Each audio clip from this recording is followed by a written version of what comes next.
오늘은 하박국을 보도록 하겠습니다. 하박국 1장 1절을 보면 이 책의 시작을 이렇게 시작을 합니다. 선지자 하박국의 묵시로 받은 경고라. 지금 읽은 것처럼 성경은 이 하박국의 저자가 선지자 하박국이라고 이야기를 하는데, 하박국이라는 이름의 뜻은 껴안다, 포옹하다 이런 뜻이에요. 그 이름의 뜻대로 하박국은 이스라엘 민족의 아픔과 또 죄악을 껴안고 하나님 앞에 나아가서 기도한 선지자라는 것을 우리가 내용으로 알게 됩니다. 하박국이 활동하던 시대를 설명을 좀 해드리면, 이 시대는 갈대아인이라고 성경에서 말하는 바벨론이라는 나라가 세력을 얻었던 때입니다. 그래서 우리가 역사 기록을 보면 이 바벨론의 세력이 활발해지기 시작한 시기가 남유다를 요시야 왕이 통치할 때다라고 이렇게 기록이 되어 있어요. 그 당시에 이 세계의 패권은 아직은 이 아수르라는 나라가 쥐고 있었습니다. 그리고 이 바벨론은 이제 막 신흥 강국으로 떠오르고 있었던 그런 나라였어요. 그러니 당연히 이 바벨론은 고대 근동의 패권을 잡기 위해서라면 아수르와 전쟁을 피할 수가 없는 것이죠. 자, 그런데 이 아수르와 바벨론이 전쟁을 할 당시에 남유다의 왕이었던 요시야 왕이 선택을 해야 하는 거예요. 그러니까 지금 이 세계를 지배하고 있는 아수르 편을 들 거냐, 아니면 바벨론 편을 들어서 이번 기회에 아수르를 좀 멸망시키고, 그리고 자기가 이 바벨론과 다시 관계를 새로 해서 숨통을 좀 틀 거냐, 이런 고민을 정치적으로 해야 했던 것이죠. 그런데 이제 문제는 뭐냐면, 이 요시야 왕이 아수르를 멸망시키고 아수르에게서 이 유다를 해방시키려고 전쟁을 이제 같이 시작을 했는데, 애굽이라는 나라가 아수르의 손을 들어줘 버린 거예요. 그러니까 큰 그림으로는 아수르와 바벨론이 싸우는 와중에 이 친아수르 세력이었던 애굽하고 친바벨론 세력이었던 남유다 사이에 이렇게 전쟁이 벌어지게 되는 것입니다. 그래서 이 애굽이 아수르를 도우려고 무깃도라는 지역으로 진출을 하게 되는데, 그때 이 요시야 왕이 애굽을 대적해서 싸우다가 슬프게도 그 전쟁에서 전사하게 돼버려요. 이 요시야 왕은 이스라엘에서 종교개혁을 일으키고 이 성경에서 기록된 하나님을 잘 섬겼던 나름 신실한 선한 왕이었습니다. 그런데 그가 슬프게도 이 전쟁에서 죽었다는 것이죠. 그래서 그가 죽은 후에 이 유다 백성들이 요시야의 두 번째 아들이었던 여호아스라는 왕을 세우게 됩니다.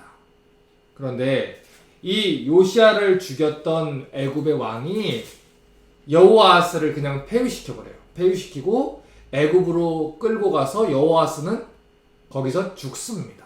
나중에 저희가 성경에 있는 그 역사서를 살펴보면서 왕들의 이야기를 제가 이제 비교해서 나중에 소그룹으로 이제 좀 배울 시기가 올 겁니다. 그때 지금 이렇게 얘기하면 왕들의 이야기가 조금 헷갈릴 수 있어요. 그런데 그때 이 얘기들이 다 기억날 테니까 지금은 이제 얘기하는 것만 잘 들어주시기 바랍니다. 자, 그래서 둘째 아들이 이렇게 죽습니다. 그리고는 이 요시야의 또 다른 아들이 있었는데 그 이름이 누구냐? 엘리야김이에요. 근데 이 엘리야김의 이름을 여호야김이라고 바꿔버리고 왕으로 세웁니다. 그러니까 꼭두각시인 거예요. 애굽의 꼭두각시인 거죠. 그래서 여호야김이 이 애굽의 도움을 받아서 꼭두각시 왕위에 오르자마자 애굽 왕을 당연히 이렇게 지지하지 않겠습니까? 애굽 왕을 지지하고 유다 백성들의 그 바벨론을 지지하려고 하는 그 세력들을 이렇게 억압하기 시작하는 거예요. 그러니 이 국내 정세도 굉장히 어렵게 되는 것이죠. 그런데 이게 나라가 점점 더 어려워지다 보니까 이 유다 백성들의 신앙 상태가 점점 이상해졌다는 것입니다. 이 하박국과 동시대에 활동했던 예레미야 선지자의 글을 보면 예레미야 44장 17절과 18절에 이런 기록이 있어요. 우리 입에서 낸 모든 말을 정령히 실행하여 우리의 본래 하던 것 곧 우리와 우리 선조와 우리 왕들과 우리 방백들이 유다 성읍들과 예루살렘 거리에서 하던 대로 하늘 여신에게 분향하고 그 앞에 전제를 드리리라. 대저 그때는 우리가 식물이 풍부하며 복을 받고 재앙을 만나지 아니하였더니 우리가 하늘 여신에게 분향하고 그 앞에 전제 드리던 것을 패한 후부턴 모든 것이 핍절하고 칼과 기근에 멸망을 당하였느니라 하며. 자, 여러분 지금 이게 무슨 말인지 잘 들어보세요. 예전에 하늘 여신과 우상들, 다른 이 이방의 신들을 섬길 때는 우리가 잘 먹고 잘 살고 복을 받았는데 그 우상들을 요시야 왕이 없애버리는 바람에 우리가 지금 그 신들한테 저주를 받아가지고 이렇게 못 살고 있는 거 아니냐 이런 얘기예요. 그러니까 다시 우리가 우상을 세우고 다시 우상에게 돌아가면 복을 받을 거라는 거죠. 여호와께 돌아오라고 했더니 우상에게 돌아가겠다는 거예요. 여호와께 신실하라고 했더니 우상에게 더 신실하게 돌아가자는 것이죠. 그러니까 과거 요시야 왕이 했던 그 개혁했던 신앙 부흥 운동이 다시 원점으로 돌아간 것이죠. 자, 그런데 보세요. 지금 이 사람들이 이 논지를 내세우는 근거가 뭔지 잘 보십시오. 복이에요, 복. 이래서 기복신앙이 무서운 거예요. 하나님을 믿으면 무조건 복 받는다. 예수 믿으면 복 받는다. 예수 믿으면 무조건 잘 된다. 예수 믿으면 무조건 형통한다. 이 기복신앙이거든요. 이 하나님을 복을 주신다면 도대체 왜 요시야 왕과 같이 선한 왕이 애굽의 왕에게 죽임을 당해야 됩니까? 하나님이 복을 주신다면 우리가 왜 이런 수치를 당해야 됩니까? 예전에 하나님 섬기지 않을 때는 이런 일이 일어나지 않았는데 예수 믿으면 복 받아야지 왜 이런 일이 벌어집니까? 예수 믿고 교회 나가고 나서부터 내 인생이 꼬이기 시작했다. 당신들이 약속한 거랑 다르지 않느냐? 예수 믿으면 복 받는다 하지 않았느냐? 그러니 기복신앙이라는 걸로 예수를 믿을 때 하나님 백성으로 살 때에 따르는 십자가와 고난이 설명이 되지 않는 것이죠. 그러니 다시 세상으로 돌아가겠다는 거예요. 그래서 하박국 선지자가 하나님께 질문을 하게 된 것입니다. 하나님, 왜 이방 민족들에게 하나님 백성들이 고난을 당해야 됩니까? 왜 신실한 요시야 왕 같은 자가 죽임을 당해야 되고 어떻게 우리가 불신자들 손에 박해를 받아야 합니까? 하나님 왜 내버려 두십니까? 또 하박국이 계속해서 질문을 해요. 하나님, 만약에 하나님 백성들이 죄를 지었을 때 바로바로 징계했으면 저 사람들이 저렇게까지 악해지지는 않았을 것입니다. 그런데 그들을 바로 벌하지 않으시니까 저 사람들이 더 담대하게 저 기득권을 가지고 있는 자들이 저렇게 타락하고 범죄하는 거 아닙니까? 하나님 그들을 벌해 주십시오. 이런 질문들을 이 유다 백성들을 대표해서 선지자의 입장에서 하나님 앞에 드리고 있는 거예요. 여러분, 하박국이 본 현실이 무엇입니까? 유다의 왕들과 백성들이 타락해버렸어요. 그래서 하나님의 선지자들을 막 잡아 죽이는 거예요. 거짓 선지자들이 활개를 치고요. 하나님 선지자들의 목숨들이 막 끊어지고요. 하나님 법대로 사역하는 사역자들이 면직당하고 하루 먹고 살기를 걱정하는 현실에 놓이게 됐는데 거짓 선지자들은 패권을 잡고 잘 먹고 잘 살고 있었다는 것이죠. 그 당시 현실은 여러분이 예레미야서를 읽어보면 너무나도 자세하게 잘 이해할 수 있어요. 그 당시 일어났던 사건들을 보세요. 애굽이 세웠던 이 여호야김이라는 왕이 율법책을 불태워버립니다. 이 의인들은 가짜 선지자들한테 큰 박해를 받았어요. 그래서 하박국이 외치는 거예요. 하박국 1장 2절부터 4절입니다. 여호와여, 내가 부르짖어도 주께서 듣지 아니하시니 어느 때까지리까? 내가 강포로 인하여 외쳐도 주께서 구원치 아니하시나이다. 어찌하여 나로 간악을 보게 하시며 폐역을 목도하게 하십니까? 대적 겁탈과 강포가 내 안에 있고 변론과 분쟁이 일어났나이다.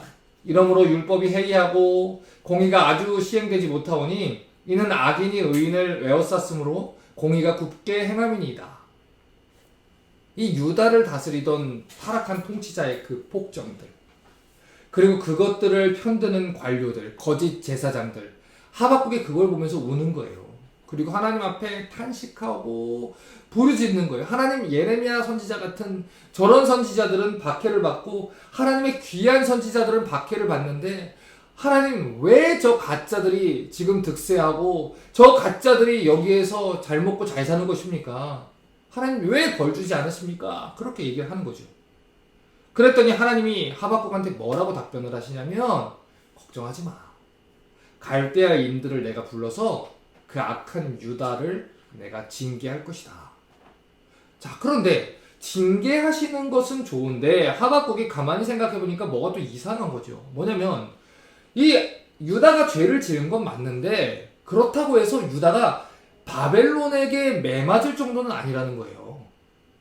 유다가 죄를 지었어도 아무리 그래도 바벨론처럼 더 할례받지 못한 악한 사람들한테 이 매를 맞는 것은 이건 이치가 안 맞다는 것이죠. 그건 하나님의 공의가 아니라는 거예요. 그래서 하나님 어떻게 바벨론 군사가 유다를 짓밟도록 하십니까? 이렇게 또 하나님의 공의에 대해서 외치고 질문을 하는 것이죠. 자, 이게 하박국의 배경이에요. 자, 배경을 설명했으니까 그러면 이제 본문으로 다시 한번 들어가 보겠습니다. 1장 1절에 선지자 하박국의 묵시로 받은 경고라. 자, 자기가 하박국이다 얘기를 하면서 지금 이것이 묵시로 받은 경고다 이렇게 얘기를 합니다. 이 묵시라는 말은 이 계시라는 말의 또 다른 표현입니다. 그런데 환상이나 하나님의 계시를 통해서 자기가 이제 메시지를 받았다는 것이죠. 자, 여기서 이 경고라고 하는 말은요, 히브리어를 보니까 이 마시아라고 돼 있어요. 이 마시아는 언제 쓰냐면 이 오라클이나 벌든 같은 이 단어를 사용할 때 쓰는 단어입니다. 그러니까 이 무거운 짐 또는 뭐 신탁이라는 거예요. 하나님이 나에게 이 메시지를 주셨다. 이 표현이기도 하지만 이 유다 백성들에게 있어서 이 메시지를 전해야 되는 하박국의 마음이 무거운 짐이라는 거예요. 그 계시가, 그 신탁이 무겁다는 것이죠. 1장 2절입니다. 여호와여 내가 부르짖어도 주께서 듣지 아니하시니 어느 때까지리까? 내가 강포로 인하여 외쳐도 주께서 구원치 아니하시니이다. 이 하박국이 예루살렘에서 일어나는 이 불의를 보고 하나님한테 기도했어요. 그런데 아무리 기도해도 이게 해결이 안 나는 거죠. 악한 자는 계속 악을 저지르고 있는 거예요. 죄와 부도덕이, 그 악덕이 걷잡을 수 없이 퍼졌고 심지어는 이 정부의 일을 맡았던 권위 있는 자들도 다 타락했어요. 그래서 이 법이 완전히 공정하게 시행이 안 되는 거예요. 게다가 선지자들의 목소리도 듣지 않으니 이 왕으로부터 시작해서 이 기득권층의 심각한 종교적인 타락이 일어났다는 것입니다. 그래서 하박국이 혼란에 빠지는 거예요. 왜 이 나라가 이 지경까지 되는데 하나님이 내버려 두십니까? 그래서 그들을 벌하십시오. 그들에게 매를 대십시오. 이렇게 하박국이 기도하게 되는 것이죠. 여러분, 우리가 신앙생활을 하면서 겪는 딜레마가 뭐냐면 하나님이 다스리시는 이 세상에 불의와 악이 존재한다는 거예요. 그리고 때로는 그 불의의 세력이 정의로운 자들을 이기고 또 성도들을 압제하는데도 하나님이 침묵하는 것 같다는 것이죠.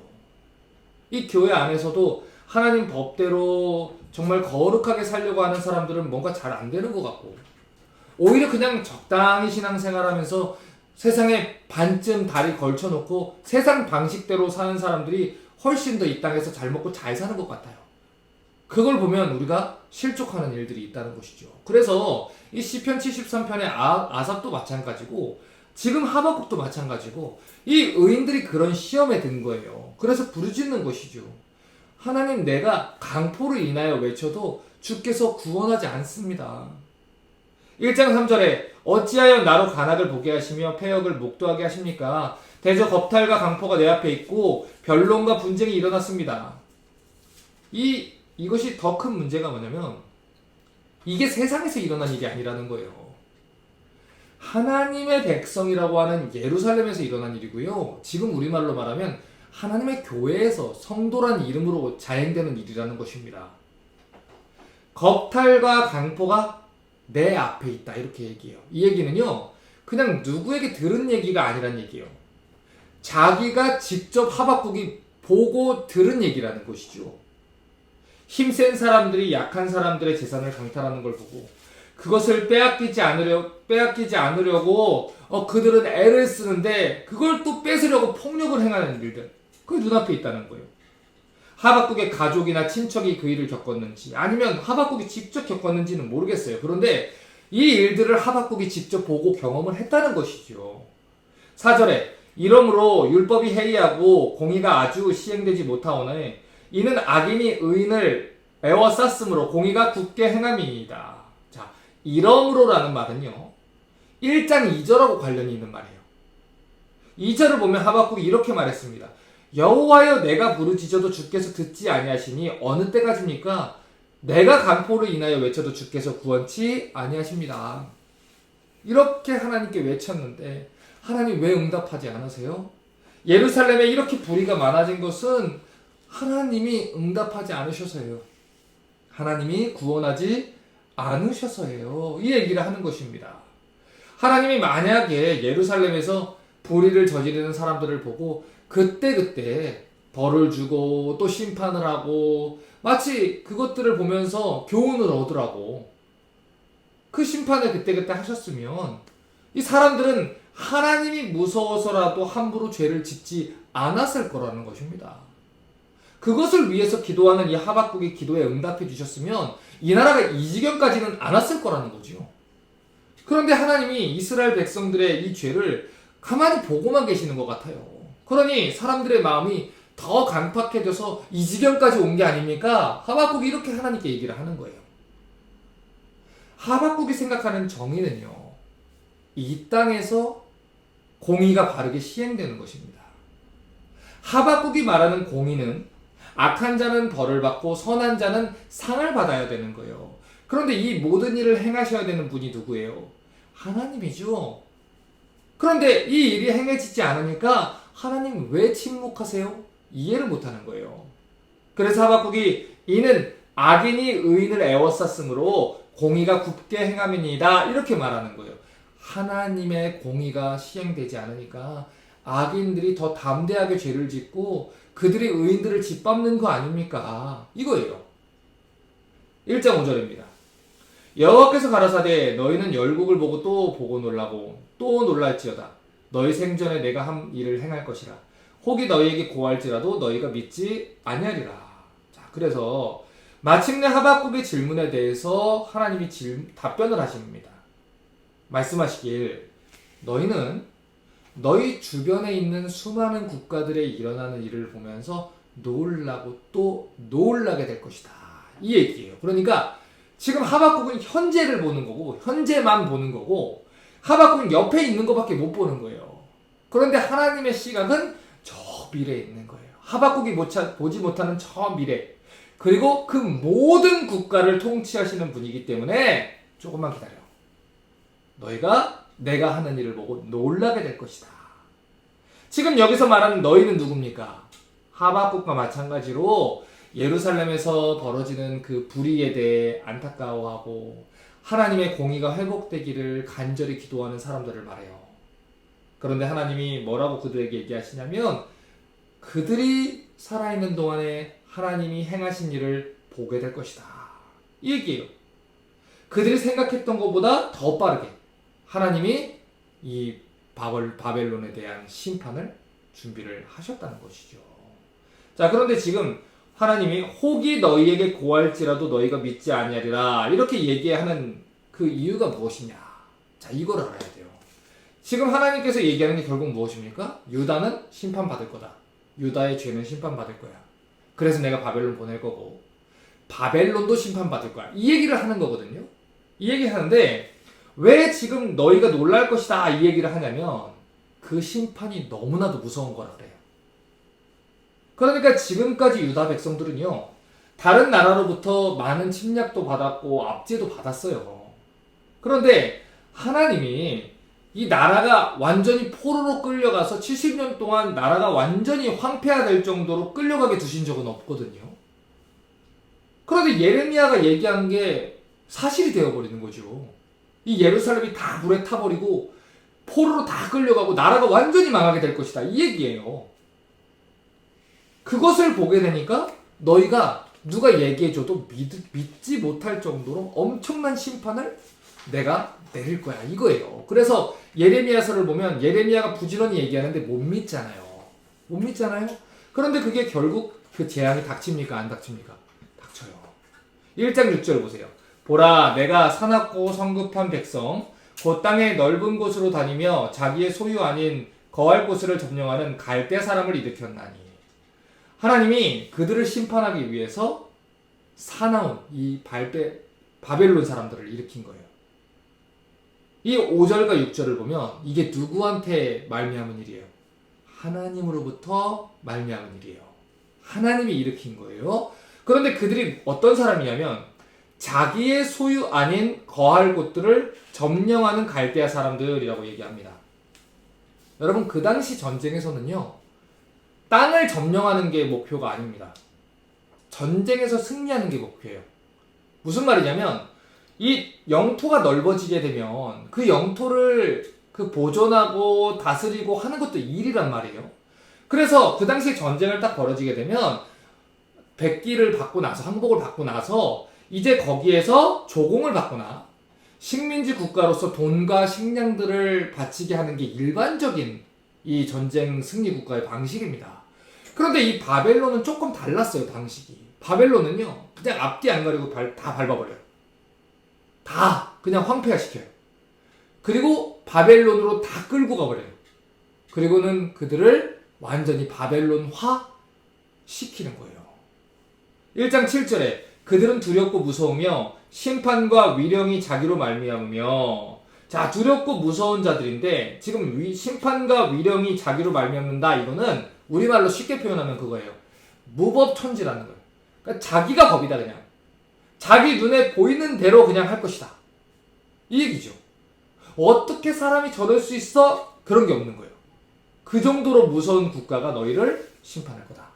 8절에 그 말은 표범보다 빠르고 저녁 이리보다 사나우며 그 기병은 원방에서부터 빨리 달려오는 기병이라. 마치 식물을 움키려 하는 독수리의 나름과 같으니라. 자, 이 얼마나 그 기동성을 가지고 있는지 독수리처럼 순식간에 달려와서 멸망시킬 것이다. 이거죠. 9절에 그들은 다 강포를 행하러 오는데 앞을 행하여 나아가며 사람을 사로잡아 모으기를 모래같이 많이 할 것이요.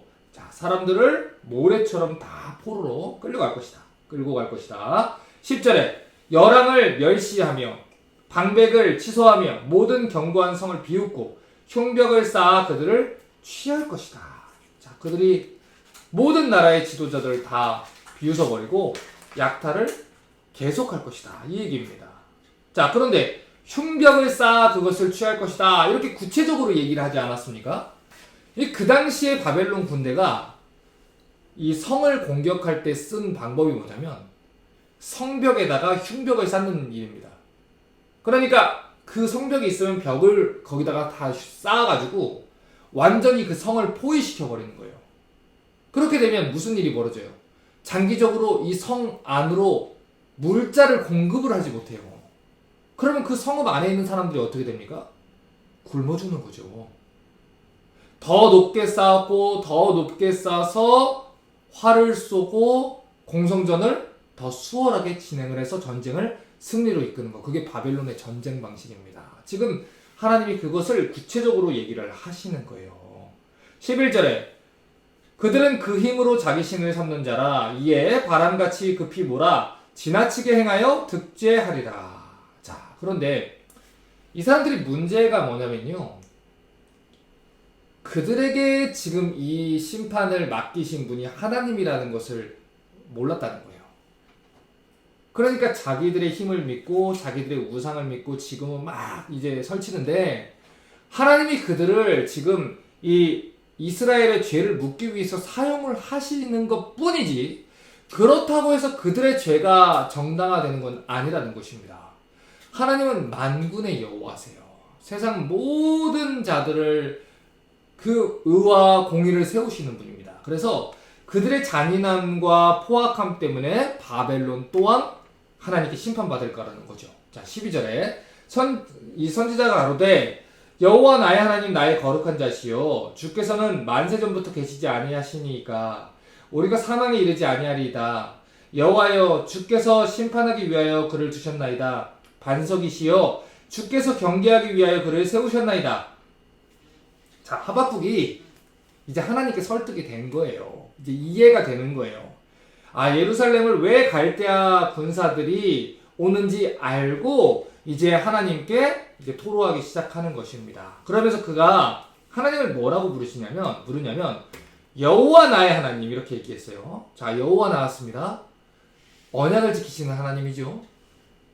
이스라엘을 멸망시키지 않고 그 아브라함과 다윗에게 주신 메시아를 주실 하나님이 여호와 하나님이에요. 그 언약을 붙잡는다는 건 이 나라를 멸망하지 않게 하시옵소서.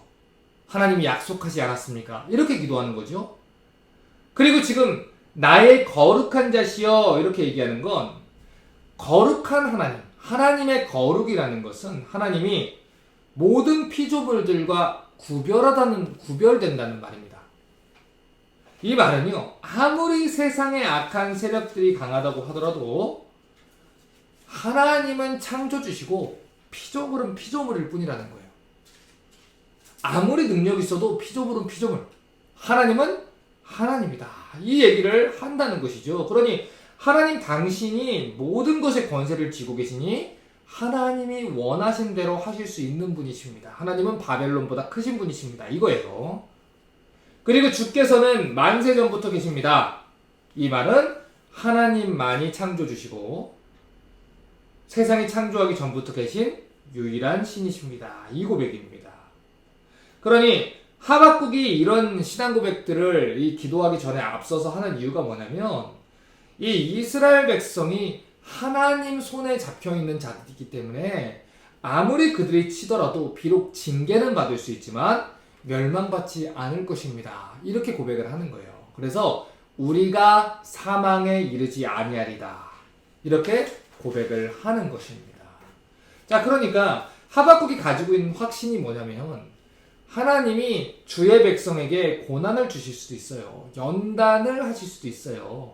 그런데 절대로 망하게 하지는 않는 분이다. 이런 신앙 고백이 있다는 것이죠. 그런 신앙 고백이 있다는 거예요. 그런데 이 바벨론 군대가 남유다 백성들을 박해하는 게 얼마나 심각했는지 하박국이 이런 신앙을 가지고 있고 알고 있는데 하나님 백성이 안 망하는 거 내가 알고 있기는 한데 이 상황이 너무 힘든 거죠. 우리도 그럴 때 있잖아요. 알고 있는데 하나님이 나를 지키실 거 알고 있는데 너무 불안하니까 그 하나님 앞에서 자꾸 믿음 없는 그런 일들을 하지 않습니까? 예수님이 같은 배에 이렇게 타고 있는데 예수님이 계시는데 주여 왜 우리가 빠져 죽게 된 것을 돌아보지 않습니까? 두려워 떨었던 제자들처럼 우리도 그러잖아요. 우리가 하나님의 자녀라고 했는데 하나님이 돌보신다고 했는데 우리도 상황 보고 환경 보고 하면 하나님을 잊어버리고 하나님은 계산에 넣지 않고 그냥 숫자 자판만 두드리고 내 뱅킹 어카운트만 바라보면서 그러면서 믿음 없이 살지 않습니까? 그러니까 지금 하박국이요. 이 상황을 보니까 너무 불안한 거예요. 그러니까 흔들리는 겁니다. 그래서 다시 또 질문하는 거예요.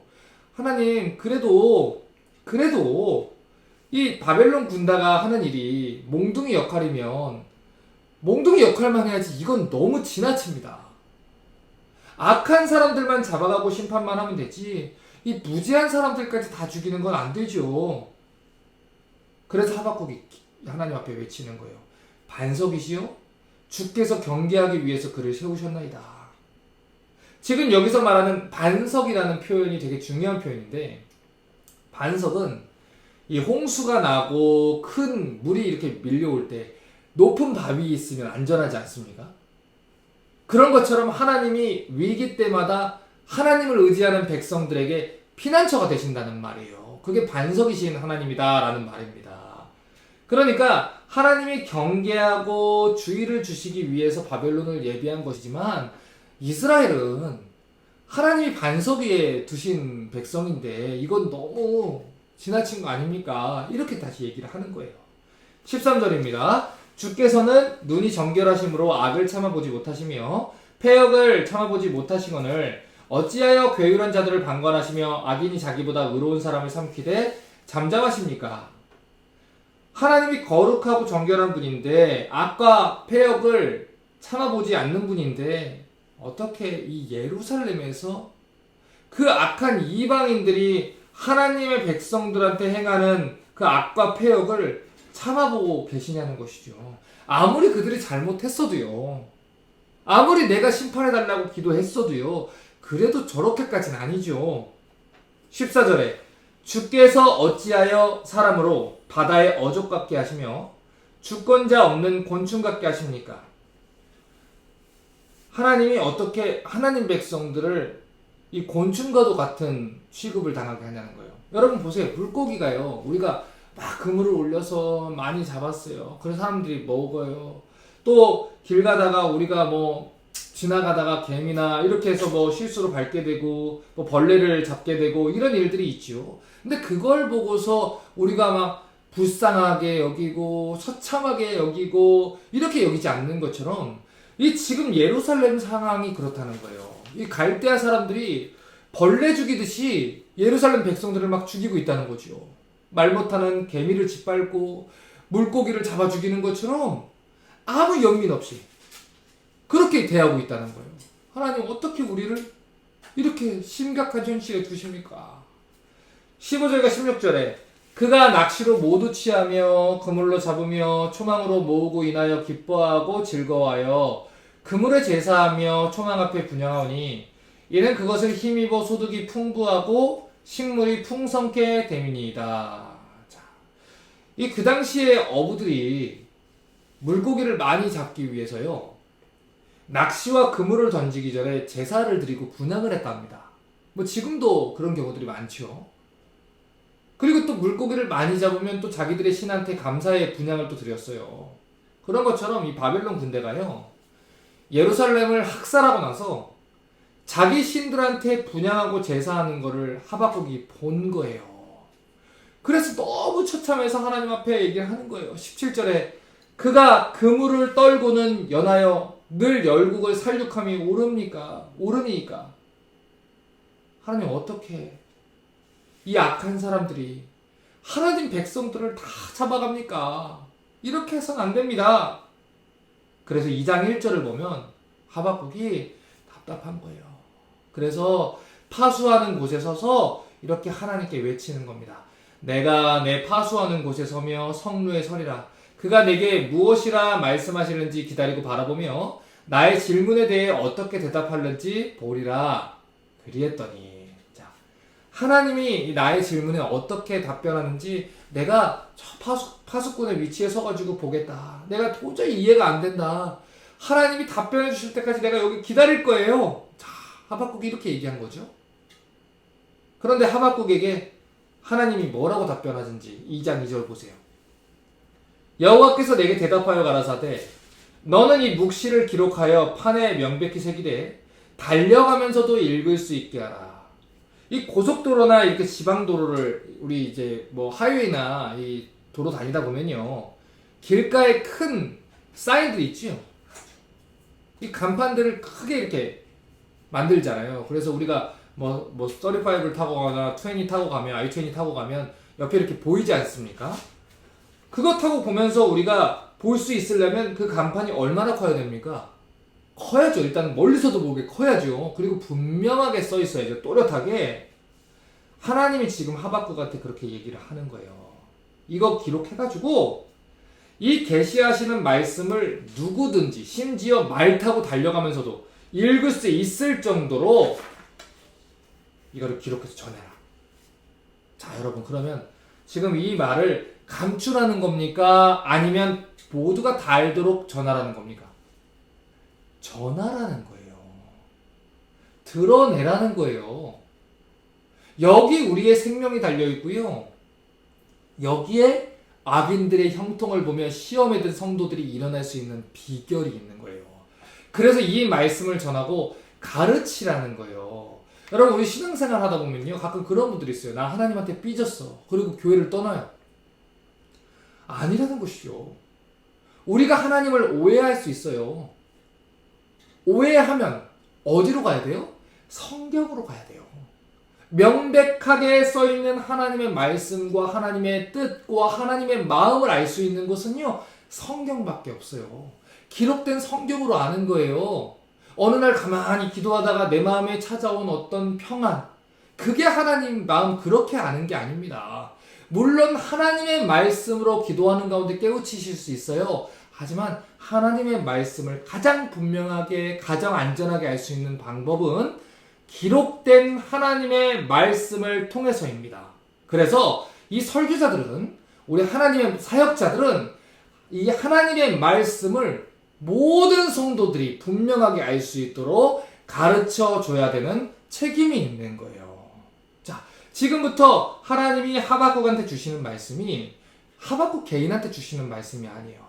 이 예루살렘 불의로 의해서 고통을 받으면서도 하나님의 구원을 기다리고 있는 모든 성도들한테 다 주시는 응답입니다. 그러니까 가서 너는 이 말씀을 모든 백성들한테 알게 하라는 것이죠. 자, 그러면 하나님이 이스라엘 백성들한테 알리라고 하신 메시지가 무엇이냐? 2장 3절에 이 묵시는 정한 때가 있나니 그 종말이 속히 이르겠고 결코 거짓되지 아니하리라. 비록 더딜지라도 기다리라. 지체되지 않고 정령 응하리라. 자, 하나님이 하박국에게 주시는 말씀, 이 굉장히 중요한 표현이 나왔어요. 이 묵시는 정한 때가 있다. 기다리라. 거짓되지 아니하리라. 정령 응하리라. 다 중요한 표현이에요. 지금 여기서 말하는 정한 때가 무엇입니까? 하나님의 섭리와 하나님의 작정과 하나님의 계획 속에서 이루어지는 그 때와 시간이 있다는 거예요. 그걸 하나님의 섭리라고 이야기를 하는 거예요. 그러니까 우리가 보기에는 하나님이 방관하시는 것 같고 하나님이 나를 내버려 두시는 것 같고 세상 일과 성도들의 부르짖음에 대해서 아무 응답이 없는 것처럼 보이지만 그렇지 않다는 것입니다. 하나님께서는요 분명히 가장 정확한 때에 당신의 일을 이루실 거라는 거예요. 물론 우리 눈에는요 하나님 정하신 때가 오기까지는 인내하는 시간이 필요해요. 기다리라 했잖아요. 악한 자들이 온 세상을 쥐고 흔들고 자기 마음대로 하는 것처럼 보일 수 있는 거예요. 예수 믿는 게 헛된 것처럼 느껴질 수 있는 거예요. 하지만 하나님의 정하신 때가 되면 그날에는 뭐라 그래요? 악한 자들이 몰락하고 하나님 공의가 드러나게 될 것이다. 2장 3절을 다시 보세요. 자, 그 종말이 속히 이를 것이다. 그랬죠? 하나님의 사람들이 혼란을 겪는 이유가 뭐냐면 여기서 말하는 속히 이른다라는 이 시간적인 개념이 우리가 생각하는 시간적인 개념하고 다르기 때문에 혼란을 겪는 거예요. 그러니까 어떤 거라고 보시면 되냐면 여러분 어렸을 때 어머니 아버지랑 이렇게 차 타고 어디 시골 가거나 여행 가실 때 생각을 한번 해보세요. 가면 애들이 뒤에서 어떻게 합니까? 출발하자마자 5분밖에 안 되는데 아빠 언제 도착해 그래요. 그렇죠? 그러면 금방 와. 아빠 엄마는 계속 얘기하죠. 그러니까 저도 분명히 그 기억이 있어요. 예전에 그 어디 설날인가 어디를 갔던 기억이 있는데 정확하게 기억이 안 나요. 평택이었나 어디였나 갔는데 제가 이제 체감했을 때는 한 4-5시간이었던 것 같아요. 차가 귀성길이니까 많이 막히니까. 근데 어머니가 출발할 때부터 다 왔다 그랬어요. 거의 다 왔어. 거의 다 왔어. 거의 다 왔어. 거의 다 왔어. 애는 계속 언제 와요? 엄마 아빠는 거의 다 왔어.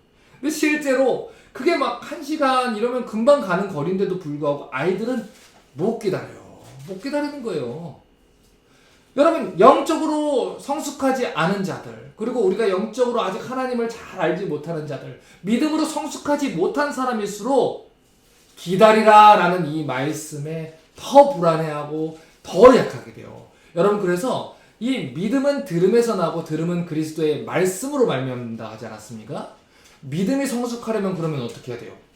하나님 말씀을 배워야 돼요. 하나님 말씀을 듣고 그 말씀대로 살아가는 훈련을 할 때에 우리의 믿음도 성장을 하는 것입니다. 그래서 나이가 20살이 되고 30살이 됐는데 어머니 아버지한테 어머니 언제 도착해요? 도대체 언제 도착하는 거죠? 집을 떠난 지 벌써 20분이 넘었습니다. 그런데 아직까지 도착하지 않았네요. 이거는 안 되죠. 그거는 뭐 저희 집 2호나 뭐 초등학생들이 하는 것이지, 나이가 성장하면서 하나님을 신뢰하게 되면은 그 종말이 속히 이를 것이다. 아멘. 마라나타 주여 오시옵소서. 하나님이 하실 것입니다. 이 확신을 갖는 거예요. 여러분, 그 확신을 가진 사람은요, 범사에 감사하라. 이 계명이 순종할 수 있는 거예요. 여러분, 이 믿음과 감사는요, 절대로 떨어지지 않아요.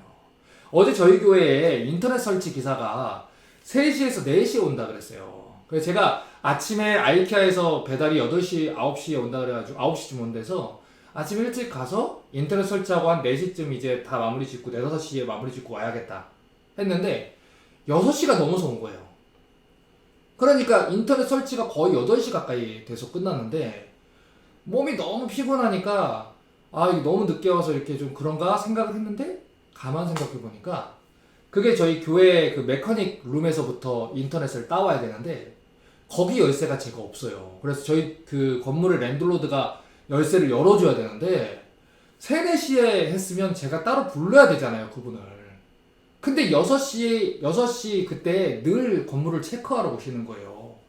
그래서 그 시간에 같이 건물주가 오셔가지고 그 문을 열어주시는 바람에 인터넷 설치를 수월하게 이렇게 했습니다. 안 그랬으면 그분도 또 와야 되고 저도 또 좀 죄송한 얘기를 해야 되고 하는데 그 생각을 딱 하니까 감사한 거예요.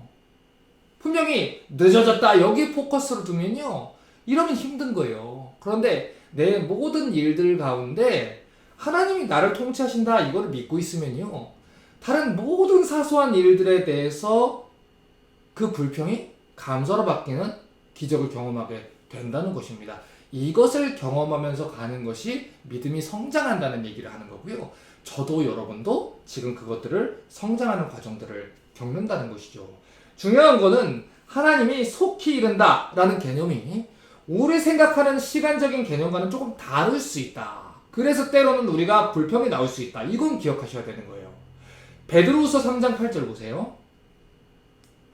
사랑하는 자들아, 주께는 하루가 1000년 같고 1000년이 하루 같은 이 한 가지를 잊지 말라. 하나님의 일의 계획과 때에는 우리가 생각하는 것과는 다른 시간 개념이 있을 수 있다는 거예요. 우리가 믿음 생활을 하면서 어려운 게 뭐냐?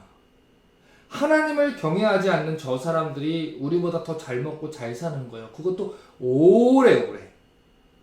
예수를 믿고 하나님을 잘 섬기면서 사는 우리는 어렵게 사는 것 같은데, 내가 하나님을 거룩하게 섬기려고 할수록 더 어렵게 사는 것 같은데, 저 사람은 되게 오래오래 행복하게 사는 것 같은 거예요. 왜요, 하나님? 왜 하나님을 믿지도 않고 세상 질서대로 사는 사람들은 잘 먹고 잘 살까요? 나는 언제까지 이래야 될까요? 하나님을 섬긴다고 하면서 심지어 외식하면서 사는 사람들이 왜 더 잘 사는 걸까요?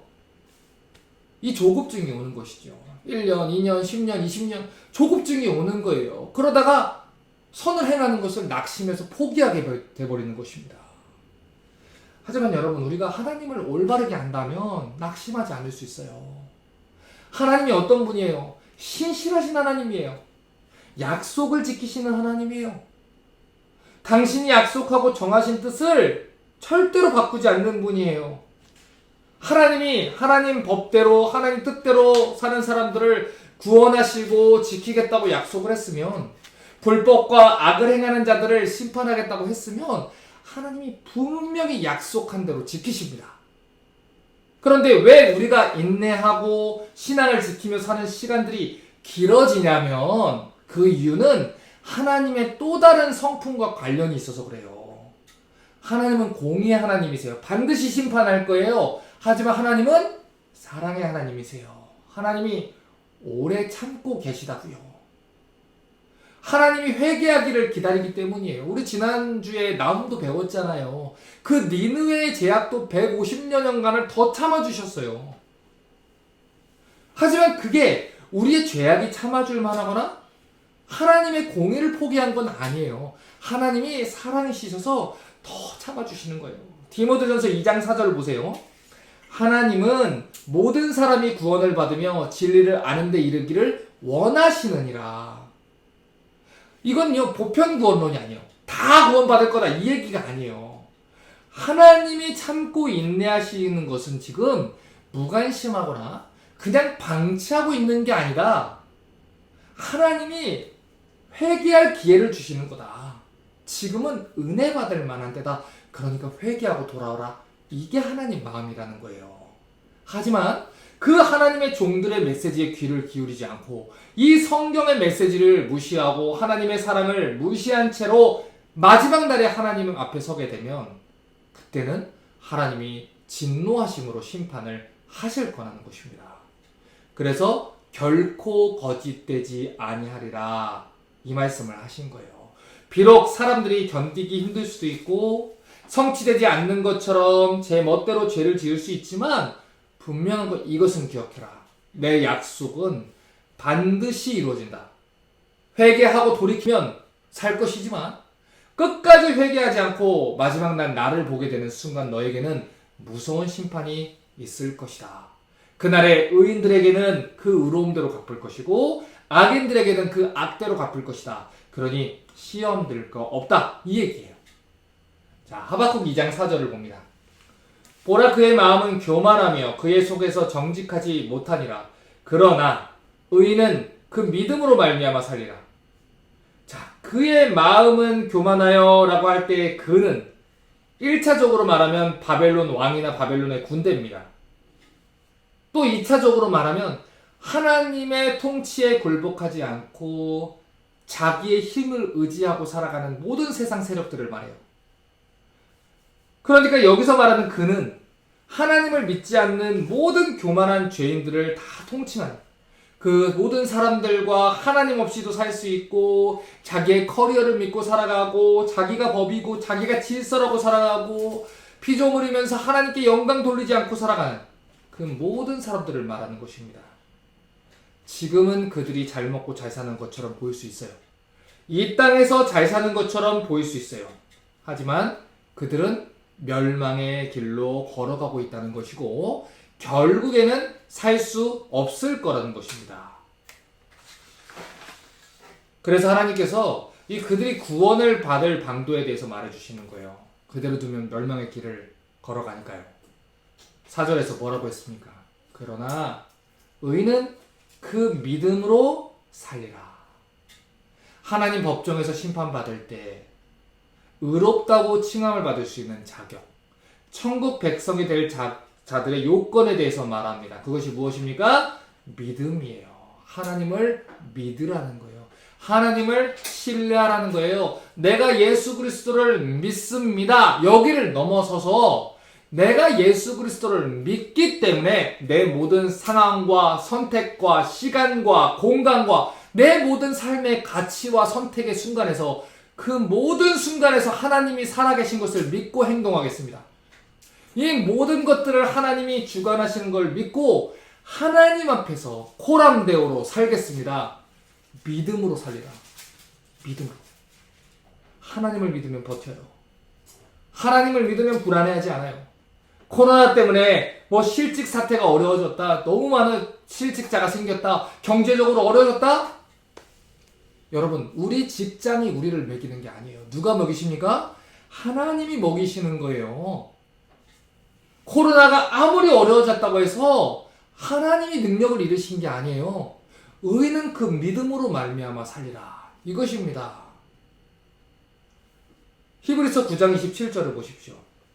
한 번 죽는 것은 사람에게 정하신 것이요 그 후에는 심판이 있으리니. 자, 그러니까 세상에 있는 사람들 다 안 죽는 사람이 없어요. 분명히 심판은 있어요. 그런데 끝까지 믿음 붙들고 산 사람들에게는 하나님께서 의로 갚으실 것입니다. 자, 이 하박국의 메시지를 신약 성경에 어떻게 인용했는지 한 구절 찾아볼게요. 히브리서 10장 36절에서 38절을 봅니다. 너희에게 인내가 필요함은 자, 기다리라 그 말씀이죠. 너희가 하나님의 뜻을 행한 후에 약속을 받기 위함이라. 잠시 잠깐 오면 오시리가 오시리니 지체하지 아니하시리라. 오직 나의 의는 믿음으로 말미암아 살리라. 또한 뒤로 물러가면 내 마음이 저를 기뻐하지 아니하리라 하셨느니라. 여러분, 히브리서를 전해받았던 1차 독자들은요, 로마의 핍박에 의해서 고난받고 있었습니다. 그들은요, 그리스도 예수를 믿는다는 이유로 박해를 받았어요. 그런 가운데서 수많은 핍박과 압제를 받았고, 상업활동을 다 금지당했고, 사랑하는 가족들이 믿음 때문에 죽임당하는 것을 지켜봐야 됐습니다. 분명히 예수님이 내가 하늘로 너희가 올라가는 걸 본 것처럼 내가 금방 올 거야, 이렇게 약속을 했는데, 그 약속을 믿고서 신뢰하고 기다렸는데 전혀 오실 것 같지 않은 거예요. 그 하늘을 바라보면서 그들이 하나님 언제까지입니까? 탄식을 내뱉었어요. 그런데 하나님이 그 박해받는 성도들한테 약속한 게 뭡니까? 하나님이 더 좋은 것을 예비하신 것이 하늘에 있다. 하나님이 너희의 믿음대로 갚아줄 거다. 그러니 그 말씀을 믿고 버티라는 거예요. 그 이야기를 하기 위해 하박국의 이야기를 지금 인용을 하는 것입니다. 그러니까 비록 주변의 상황은 어렵고 예수를 믿고 구원받는다는 게 바보 같아 보일 수 있지만, 하나님을 믿고 손해보는 상황을 견딘다는 게 미련한 사람의 모습처럼 보일 수도 있지만, 우리는 믿음으로 사는 사람들이라는 거예요. 우리와 세상 사람들의 차이가 뭡니까? 세상 사람들은 어려우면 세상 방법을 쓰고 세상으로 도망가는 거예요. 아까 예레미야에서 유다 백성들이 얘기한 것처럼 하늘 여신 분양하자, 다시 돌아가자 하는 거예요. 근데 하나님 백성들은 어떻게 해요? 어려우면 더 하나님 앞으로 나오는 거예요. 어려우면 더 말씀 앞으로 나오는 거예요. 어려우면 더 하나님 앞에 와서 기도하고 말씀을 찾고, 그 말씀 앞에서 하나님 내게 말씀하십시오. 내게 믿음을 주십시오. 내게 불안합니다. 하나님 앞에 나를 붙들어 주시고 나에게 믿음을 허락해 주십시오. 더 말씀의 자리로, 더 기도의 자리로 나오는 거예요. 왜요? 오직 의인은 믿음으로 말미암아 살리라. 여러분, 지금 코로나 때문에 문제가 뭐냐면, 많은 성도들이 온라인 예배가 이게 편하다 보니까 이제 집에서 그냥 옷도 안 갈아입고 씻지도 않고 화장도 안 하고 나가지도 않아도 되고, 예배하면서 핸드폰 해도 되고 다른 일 해도 되고 누워서 해도 되고, 뭐 잠깐 늦게 가도 안 볼 사람 없고 볼 사람 없고 하니까 너무나도 나태해지는 거예요. 그래서 말씀을 배우는 자리에도, 또 하나님을 알아가는 자리에도, 기도하는 자리에도 자꾸 물러가니까 그 믿음이 성장할 수가 없는 것이죠. 밥을 먹어야 사는데 밥을 먹지 않으면 자꾸 아프지 않습니까? 그런 것처럼 말씀을 먹어야 되는데 말씀을 먹지 않으니까 자꾸 영적으로 건강하지 못한 상태로 되는 거예요. 자꾸 세상 쪽으로 가려고 하는 거예요. 여러분, 그렇게 돼서는 안 된다는 거예요. 의인은 믿음으로 말미암아 살리라. 그 믿음은 하나님의 말씀으로 말미암아 옵니다. 시편 90편 10절을 보십시오. 우리의 연수가 70이요 강건하면 80이라도 그 연수의 자랑은 수고와 슬픔뿐이요 신속히 가니 우리가 날아가라이다. 자, 우리 인생은요 금방 날아간다는 거예요. 금방 하나님 앞에 날아간다는 거예요. 그러니까 이 잠깐의 삶 때문에 걱정하고 근심하다가 믿음으로 살 기회들을 놓치지 말라는 것이죠. 영원한 상급을 놓치지 말라는 거예요. 베드로전서 1장 24절과 25절입니다.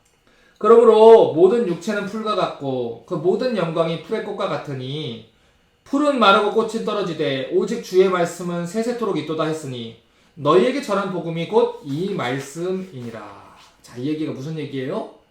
바벨론이나 유다나 뭐 부자나 가난한 자나 왕이나 신하나 누구든 죽지 않는 인생 없다.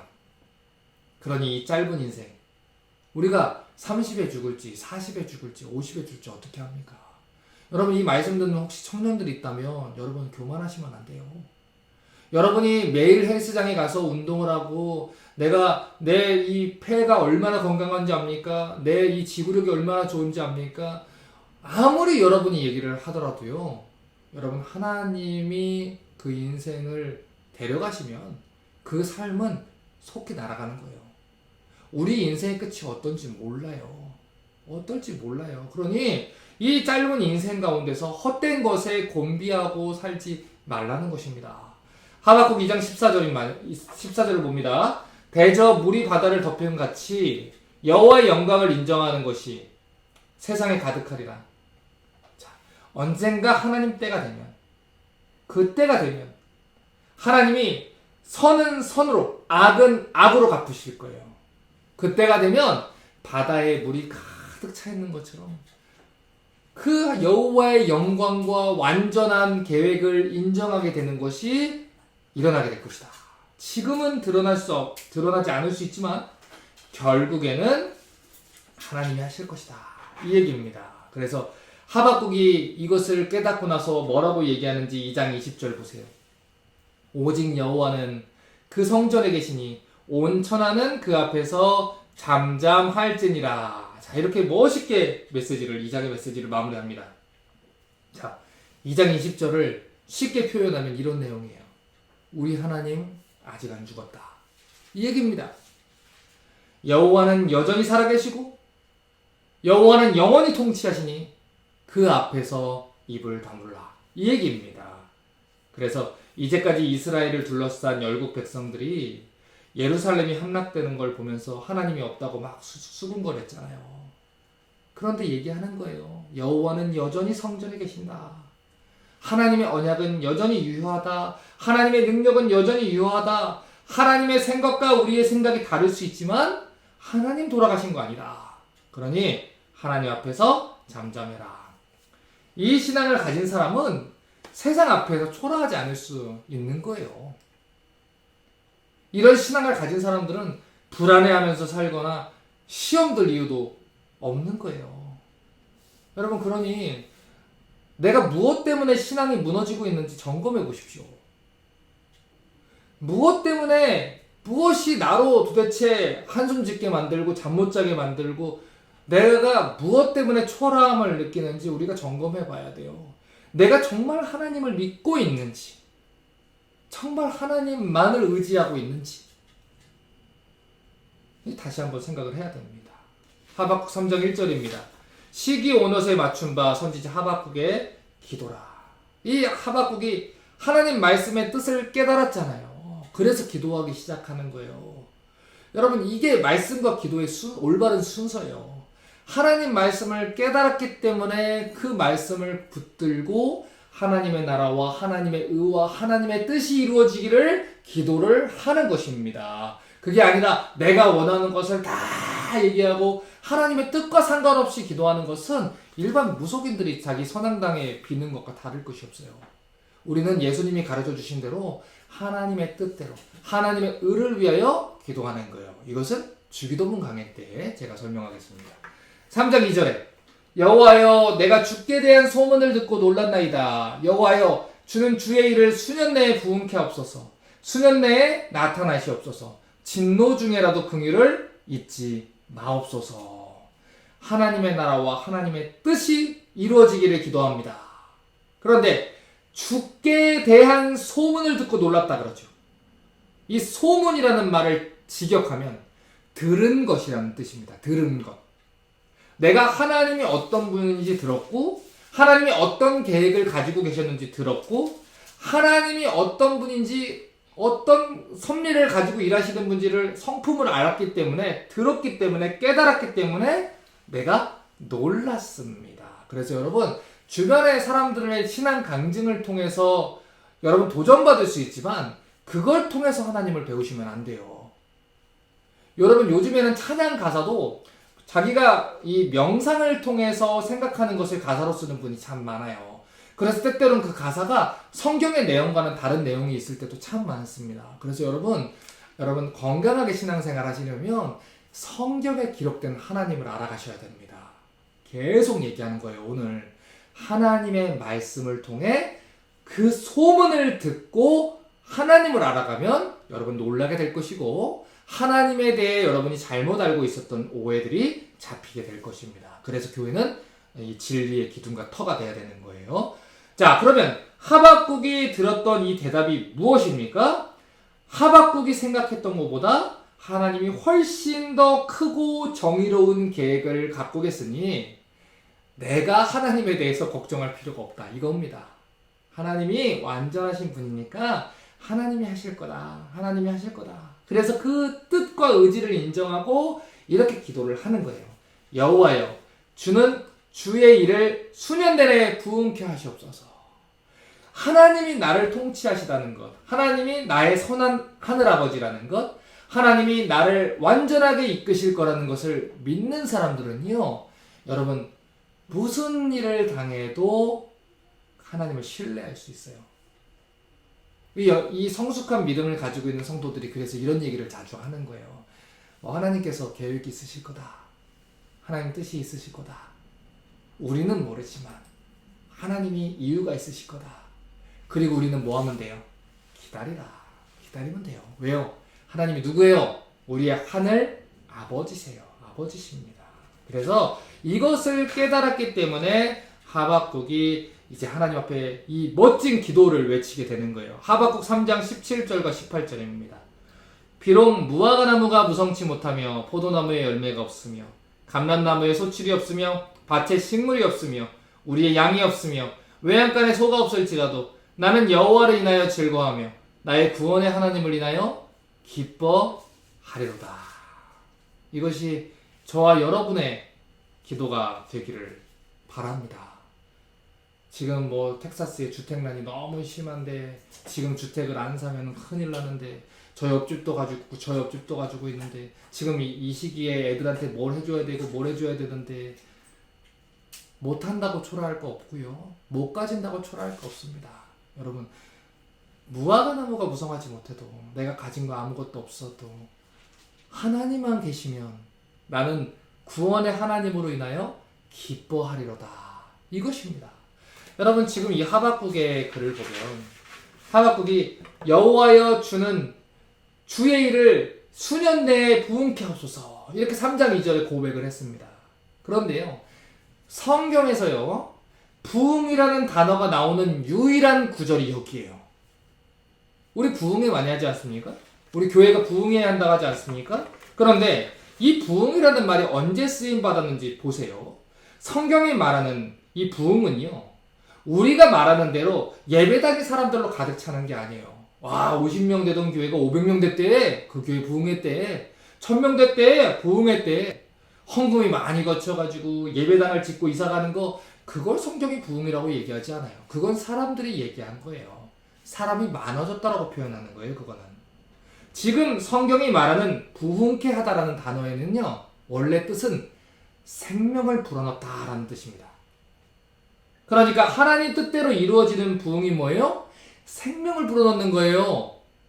에스겔 37장에서 마른 뼈가 가득한 골짜기에 하나님의 말씀으로 대언하매 생기가 그들에게 들어가서 여호와의 큰 군대더라. 그 생명을 불어넣는 것을 부흥케 한다라고 표현을 한다는 것이죠.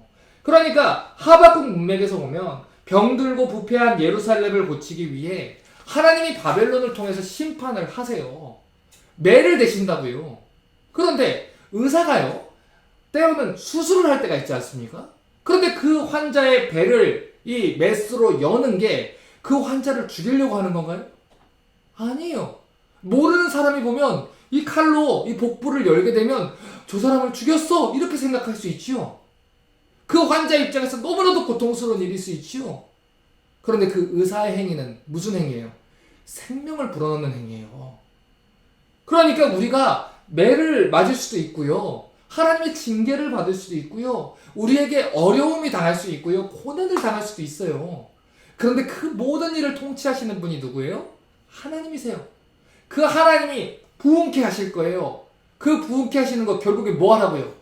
죽은 자가 살아나고 멸망받을 자가 영생의 길로 올 수 있는 그 길로 걸어갈 수 있는 생명을 불어넣는 것입니다. 여러분, 그래서 성경적으로요, 우리 교회 부흥했다 이렇게 표현하려면 여러분, 교회에 사람이 많이 오는 게 부흥이 아니에요. 그 교회 안에 예수로 인하여 죄를 회개하고 하나님께로 돌아오는 자가 있을 때 교회가 부흥한 거예요. 한 성도가 살아난 거잖아요. 그것이 교회가 부흥한 거예요. 그것이 하나님의 은혜입니다. 여러분, 그래서 교회는요, 그걸 바라봐야 되는 거고 성도는 그걸 바라봐야 되는 거예요. 자, 이제 하박국 정리합니다.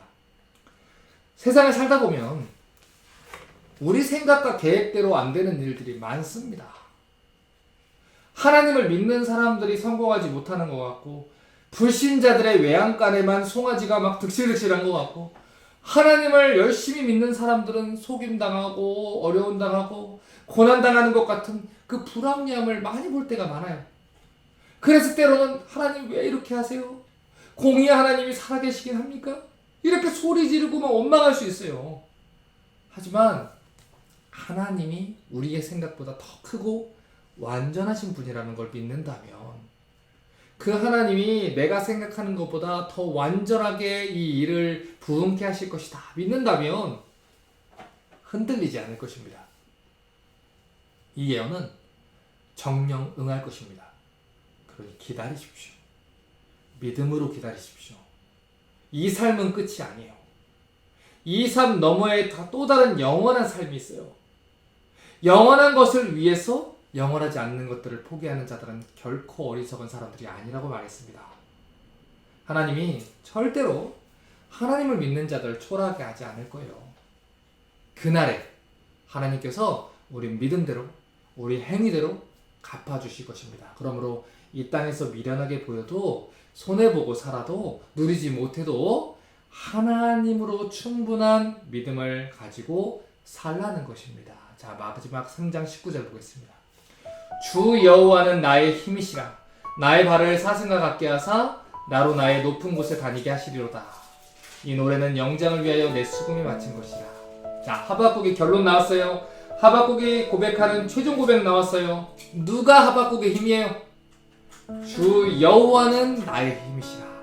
아까 바벨론은 그들은 자기를 자기 신으로, 자기 힘으로, 자기의 힘으로 삼는 사람들이에요. 근데 우리의 힘은 누구예요? 여호와 하나님이에요. 여러분, 그러니까 괜히 세상 세상 뭐 권력, 돈 다른 데다 기대려고 하지 마세요. 여러분, 돌보시는 하늘 아버지가 계십니다. 그러니 하나님만 의지하시고 하나님의 방법대로 사시고 언약을 주시는, 약속을 주시는 그 하나님을 신뢰하며 산다면 결국에 하나님께서 믿는 자들로 높은 곳으로 다니게 하실 것입니다. 그러니 실족하지 마시고 기다리라, 견디고 버티시기를 주님의 이름으로 축원합니다. 기도하겠습니다. 하나님, 때로는 숨쉬기도 힘든 어려운 상황 속에 어깨를 짓누르는 무게 속에 아빠로서, 엄마로서, 또 가장으로서, 또 앞날을 준비해야 되는 청년들로서 참 많은 것을 부담을 지고 삽니다. 그래서 때때로 시험에 들고 실족하고 넘어집니다. 특별히 코로나 상황 속에서 어려움을 겪고 또 힘든 시간들을 겪으며 더 그랬습니다. 하나님, 우리를 불쌍하게 여기시고 믿음을 더하셔서 이 어려운 상황 속에서도 하나님만 바라보게 하시고 하나님 뜻대로 사는 것을 부끄러워하지 않고 담대히 그대로 살 수 있는 우리가 되게 하시옵소서. 여호와를 반석으로 삼고 힘으로 삼을 수 있도록 우리를 붙들어 주시옵소서. 주 예수 그리스도 이름으로 기도합니다. 아멘.